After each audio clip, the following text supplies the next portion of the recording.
Alright, welcome back everyone. Again, my name is Carlos and this is the Bourbon Bar. Today we're doing a special review on 1792 Full Proof, something that I'm a big fan of in regards to proof and availability.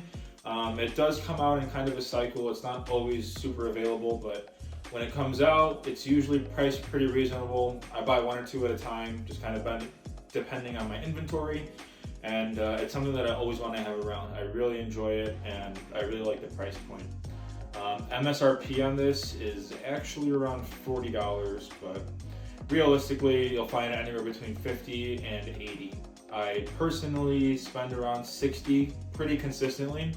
I don't think I've actually paid more than $60, but between $50 and $60 is what I paid, and I'm happy all day paying that. So that being said, I'll start with the Glencairn. We'll give this a good little waft and see what we can pull out of it.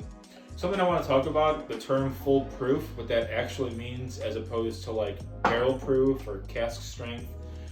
Full proof is, for example, this is put into the barrel to age. So it enters the barrel at 125 proof. It then ages, matures, angel's share, evaporation happens, and then you're left with something maybe more like 130, 135 proof. Wherever it comes out, once it's ready to be pulled out of the barrel and bottled, it is then brought back to 125 proof. So they'll add a little water to the barrel or to the batch. I'm not completely sure in this process, but the point is that it gets bottled at the proof at which it was entered into the barrel. So a little bit of water, but is what it is. It's still a high proofer, and I'd rather it any day at this proof than say watered down further to 100 or 90 or wherever else they can go with it. But yeah, so that being said, it's a really nice high proof bourbon. The legs aren't too strong. I would have liked better, to be honest, but whatever, it is what it is.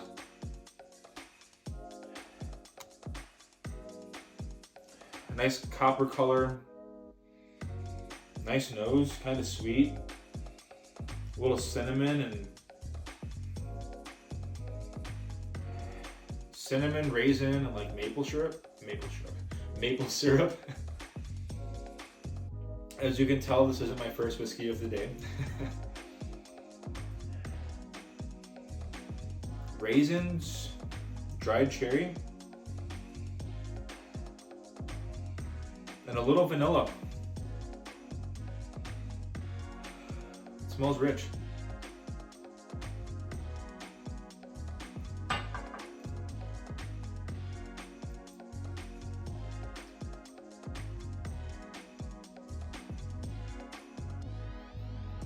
Vanilla, raisins, cinnamon. Really nice.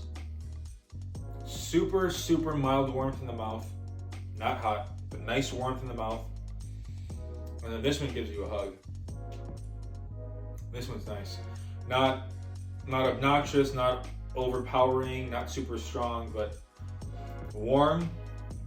And then it hugs you, it warms you up pretty nicely. This is all day a cigar and a shovel the driveway type day. Like, it's wintertime all day. Summertime if you can handle it. Really nice though. Kind of dries up and fades towards the finish here, but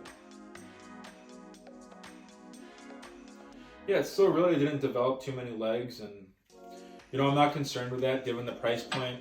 I've had other $50-ish bottles that finish worse in terms of like the legs, and a couple that have you know, definitely been stronger, but you know, that's just one part of all of the like assessment that I do. You know, you'll assess the nose, the palate, the finish, some of the tasting notes. You'll assess the quality or the like price point, and then the availability. So you have so many things to factor in, and then tannins and legs being one of them.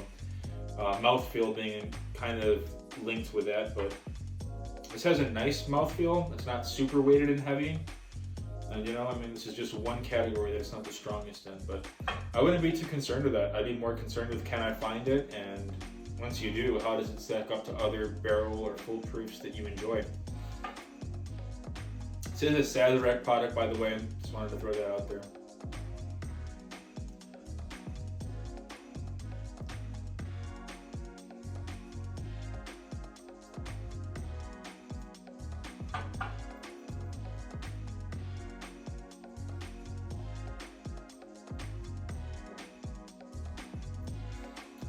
I really like that cinnamon, raisin, dried cherry, and oak kind of thing that goes on in the mouth. Again, medium to medium lightweight. It's not super, I wouldn't for sure call it a medium. Or I would call it a medium, but it's just very light for a medium. It doesn't coat the mouth in ways that others do, but you know, that's okay. Because the tasting notes are great, the nose is phenomenal, the finish I like. It's like medium, it's not super long, but it doesn't finish short. And when it does finish, it kind of gets spicy, dab of sweet, and then dries out. So you do get a couple different rides along throughout the finish. So it's not just a streamlined spice and dry. It's more than that, and I like that. I don't know how I would compare it to, well, I guess I can't compare it to anything else that I've reviewed fairly. I guess the only other foolproof, like actual foolproof coming along is going to be that Weller foolproof. It's about 10, 11 points less in proof, but it's also significantly harder to find. So that being said, like I said, I'll pay 50, 60 bucks for this any day. And to have two, you got it, 120 bucks, take my money. Give me two.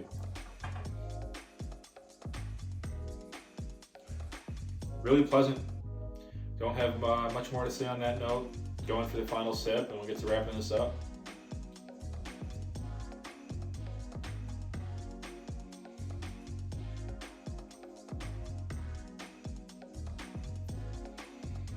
Super nice, great value, very findable. Cheers, my friends. Hope you get to have some of this on your own or with your friends or whoever you enjoy sharing your bourbon with. Thanks for stopping in. Have a good one.